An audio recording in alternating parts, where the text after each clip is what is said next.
全身全霊でやりに来い。悪いな。こいつは俺の相手だ。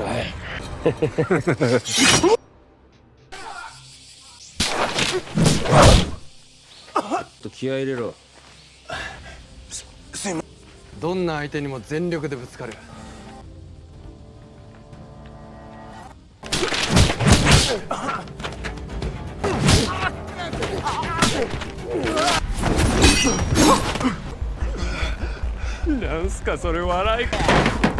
Halo guys, selamat datang kembali di channel Cerita Singkat. Di video kali ini, kita akan melanjutkan film seri Song of the Samurai episode keempat. Untuk episode lainnya, link lengkap ada di kolom deskripsi ya. Nah, sebelum kita membahas episode ini yang mengisahkan gugurnya Sasaki Aijiro dan kemarahan Nagakura Shinpachi yang berujung petaka, yuk dukung terus channel Cerita Singkat dengan menekan tombol subscribe dan aktifkan loncengnya. Kalau sudah, mari kita mulai ceritanya. Episode diawali pada suatu pagi yang sunyi di halaman dojo. Seorang anggota muda Miburo Shigumi, Sasaki Aijiro, tampak sedang berlatih keras sendirian hingga tangannya terluka. Seniornya, Nagakura Shinpachi, datang menemui dan mengingatkannya agar tidak berlatih terlalu berlebihan. Di sela-sela obrolan mereka, Aijiro mengungkapkan rasa kagumnya yang mendalam kepada Nagakura. Mereka sempat berlatih tanding dengan santai, di mana Aijiro memamerkan teknik merebut pedang lawan yang baru saja ia kuasai dengan baik dari bimbingan Nagakura.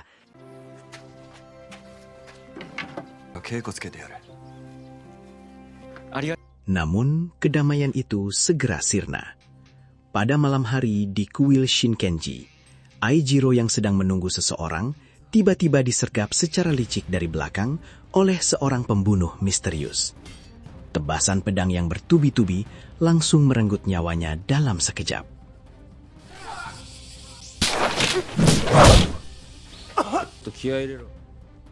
Kembali ke markas, para anggota faksi Shie Ikan sedang berlatih tanding dengan sangat keras.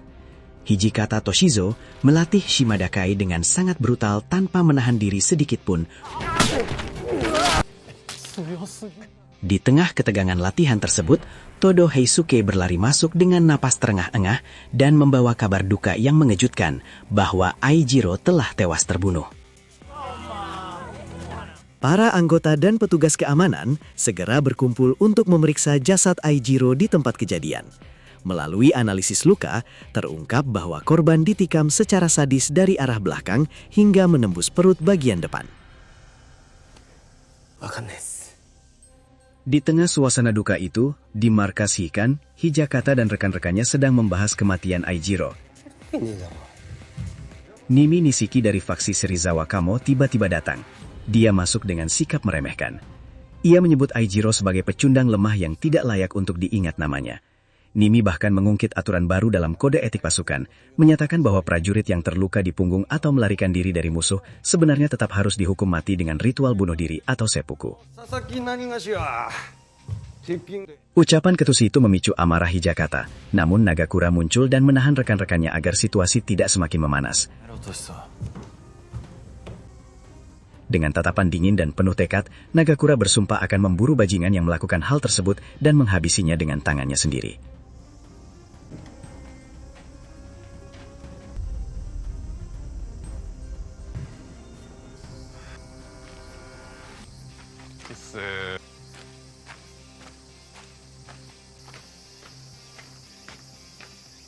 Di tempat lain, sebuah konspirasi gelap terungkap. Sosok pembunuh Aijiro ternyata adalah Saeki Matasaburo, seorang pendekar Shindo Munenryu yang sombong. Saeki sebenarnya adalah agen rahasia klan Choshu yang menyusup ke dalam tubuh Miburo Shigumi. Ia bertemu dengan Nimi di sebuah tempat tersembunyi untuk menyerahkan barang bukti pembunuhan Aijiro dan menerima bayaran emas yang besar dari Nimi.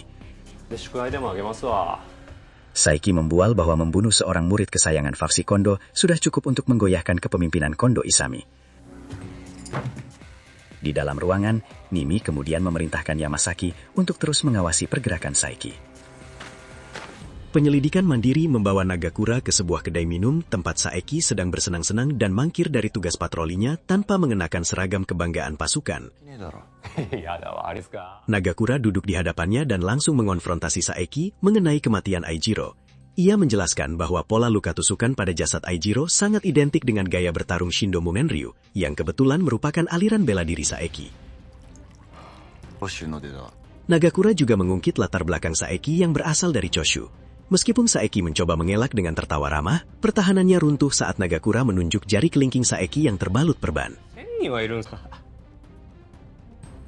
Nagakura menegaskan bahwa jari tersebut patah akibat teknik merebut pedang milik Aijiro sesaat sebelum ia tewas. Sadar bahwa penyamarannya telah terbongkar sepenuhnya, Saeki pun langsung menghentikan sandiwaranya dan langsung menyerang.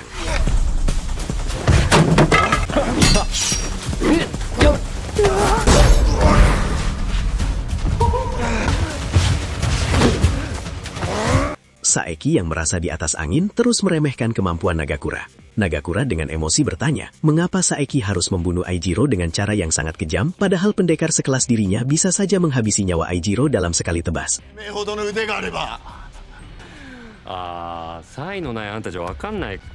Saeki dengan tawa iblisnya menjawab bahwa membantai orang yang lemah memberikan kepuasan batin yang luar biasa bagi dirinya. Saeki sempat mendominasi pertarungan awal dan berhasil menyudutkan Nagakura. Namun, Nagakura mengandalkan kekuatan fisik murninya untuk bangkit kembali.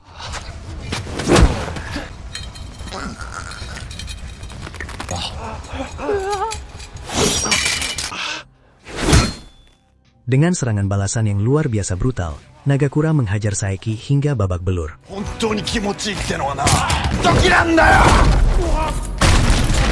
Saeki yang kini ketakutan setengah mati memohon agar nyawanya diampuni dan berjanji akan menyerahkan diri ke kantor hakim serta membongkar semua rahasia konspirasinya. Nagakura berpura-pura menerima tawaran tersebut, namun saat Saeki mencoba menyerangnya secara licik dengan senjata tersembunyi, Nagakura dengan cepat mematahkan leher Saeki hingga tewas di tempat.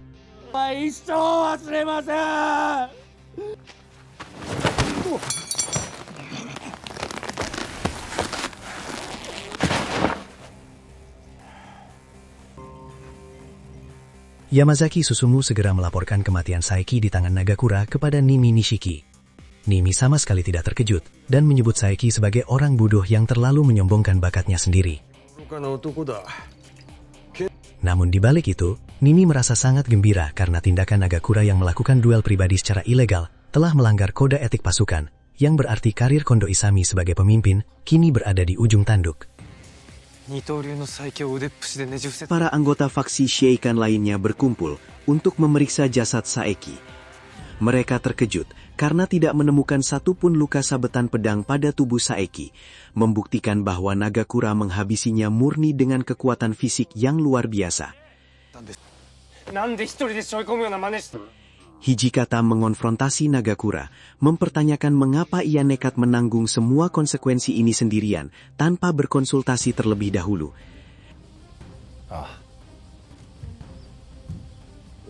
Di saat yang sama, Kondo dan Niimi datang menemui mereka. Niimi mengingatkan tentang aturan tegas kode etik pasukan yang melarang keras duel pribadi, di mana pelanggarnya harus dihukum mati dengan seppuku. Nagakura menyatakan bahwa dirinya sudah sangat siap menerima hukuman tersebut demi menebus duka muridnya, lalu bersiap untuk melakukan ritual seppuku di hadapan rekan-rekannya. Nagakura telah mencabut pedang pendeknya untuk memulai seppuku. Tepat sebelum pedang itu merobek perutnya, Kondo Isami melompat maju dan membuang pedang tersebut. Kondo bersujud dan memohon kepada Niimi untuk menunda hukuman mati Nagakura, menyatakan bahwa kegagalan anggotanya adalah tanggung jawabnya sendiri sebagai komandan, dan menawarkan diri untuk mundur dari jabatannya sebagai tebusan. Yamanami Kaisuke juga ikut maju dan menawarkan diri untuk mundur dari posisi wakil komandan, demi menyelamatkan nyawa sahabat mereka. Niimi mengejek tawaran tersebut, menyatakan bahwa pengunduran diri tidak sebanding dengan pelanggaran hukum maut yang mereka buat sendiri. Hijikata yang marah hampir saja menyerang Niimi sebelum situasi ditenangkan oleh kedatangan Serizawa Kamo yang tampak santai. Serizawa meminta Niimi untuk memberikan kelonggaran karena menurutnya menyaksikan ritual seppuku adalah hal yang sangat membosankan. Niimi akhirnya setuju untuk mengampuni nyawa Nagakura dengan satu syarat yang sangat memalukan, Kondo Isami dan Yamanami harus turun jabatan, dan seluruh faksi Shiekan kini diturunkan statusnya menjadi prajurit biasa di bawah komando langsung faksi Serizawa Kamo. Kondo pun menerima syarat berat tersebut demi keselamatan anggotanya. Hijikata yang tidak bisa menerima keputusan Kondo langsung marah di depan komandannya itu karena merasa mereka telah dipermalukan secara sepihak. Pada 24 September 1863, faksi Serizawa melancarkan aksi penjarahan brutal terhadap Yamatoya, sebuah toko grosir sutra besar di Kyoto, dengan dalih melakukan inspeksi resmi terhadap pedagang yang menimbun keuntungan. Mereka merampas uang dalam jumlah besar sebelum akhirnya Serizawa mulai membakar seluruh bangunan toko tersebut sambil tertawa di tengah kobaran api.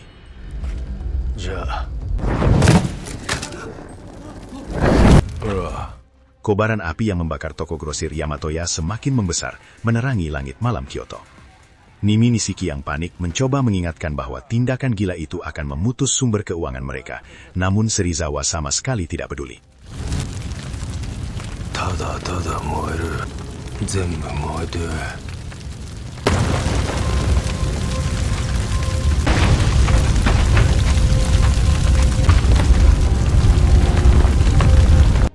Keesokan harinya, Nimi melakukan pertemuan rahasia dengan Kusaka Genzui dari faksi Chosu. Kusaka mengungkapkan kekagumannya yang mendalam terhadap kelihayan Serizawa, menganggapnya sebagai sosok unik yang berada di luar batas baik dan buruk. Kusaka kemudian membeberkan rencana besar mereka selanjutnya, yaitu memanfaatkan dekret kekaisaran yang dideklarasikan kaisar untuk mengusir orang asing sebagai momentum untuk menggulingkan shogunat secara total. Target utama mereka berikutnya adalah menghabisi Lord Matsudaira Katamori. Nimi yang berambisi besar segera menyanggupi rencana tersebut dan menyombongkan bahwa ia memiliki 150 prajurit faksi Serizawa di bawah komando langsungnya yang siap dikerahkan kapan saja. Kusaka kemudian menyerahkan sekantung besar uang emas sebagai imbalan awal.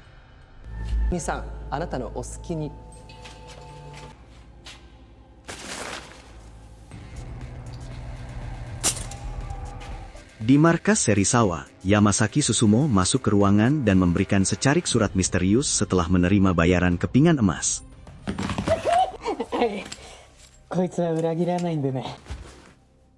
Serizawa nampak terdiam setelah membaca isi surat tersebut lalu meminta wanita penghibur untuk memainkan musik dengan alat musik tradisionalnya.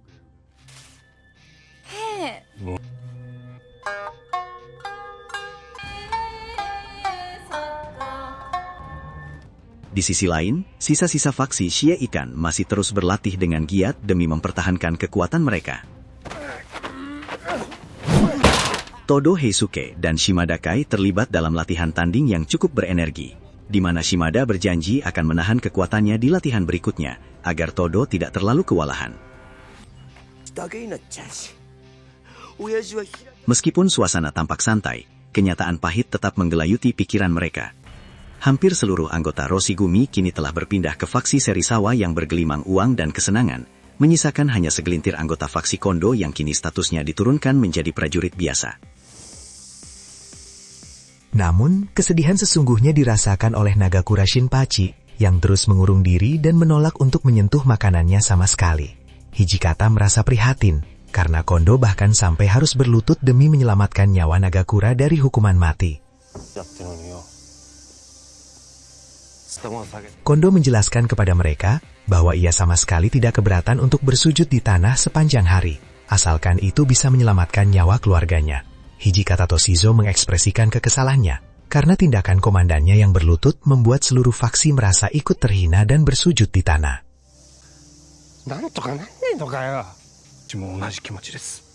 Gak lama kemudian, Sagawa datang dan mengajak mereka untuk berbicara di dojonya.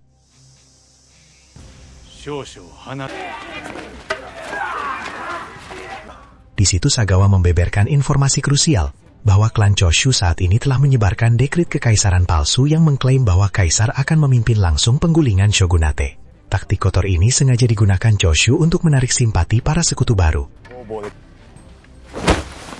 Sagawa memperingatkan bahwa Kyoto akan kembali jatuh ke dalam kekacauan hebat, dan keberadaan Mibu Roshigumi sangat dibutuhkan untuk menjaga stabilitas.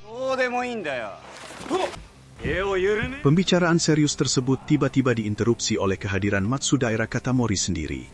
Katamori menegaskan bahwa ia sama sekali tidak peduli dengan reputasi pribadinya. Namun ia tidak akan membiarkan musuh-musuh shogunat bermain kotor dengan memalsukan dokumen suci kekaisaran.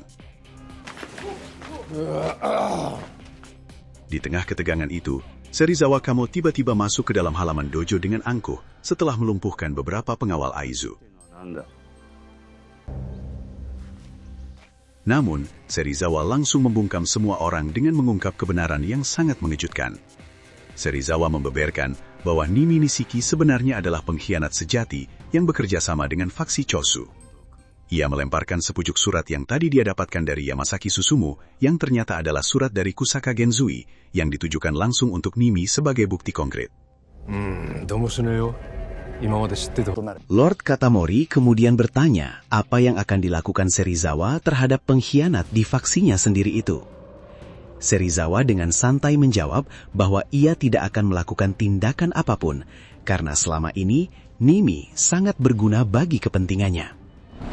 Jawaban egois itu memicu kemarahan Katamori. Sagawa Kanbei yang tidak bisa lagi menahan amarahnya langsung menghunuskan pedang dan bersumpah akan menghabisi Serizawa saat itu juga. Tapi episode ini ditutup tepat sebelum duel berdarah itu pecah. Hijikata Toshizo melompat maju dan menyerang Serizawa. Hijikata menegaskan bahwa urusan dengan Serizawa adalah pertarungan pribadinya demi membalaskan dendam rekan-rekannya yang telah gugur. Luar biasa sekali ya, dan bikin penasaran endingnya. Bagaimana menurut kalian episode 4 ini? Tulis pendapat kalian di kolom komentar di bawah ya. Jangan lupa klik like, share video ini, dan pastikan kalian sudah subscribe channel Cerita Singkat agar selalu update kisah seru selanjutnya. Sampai jumpa di episode berikutnya.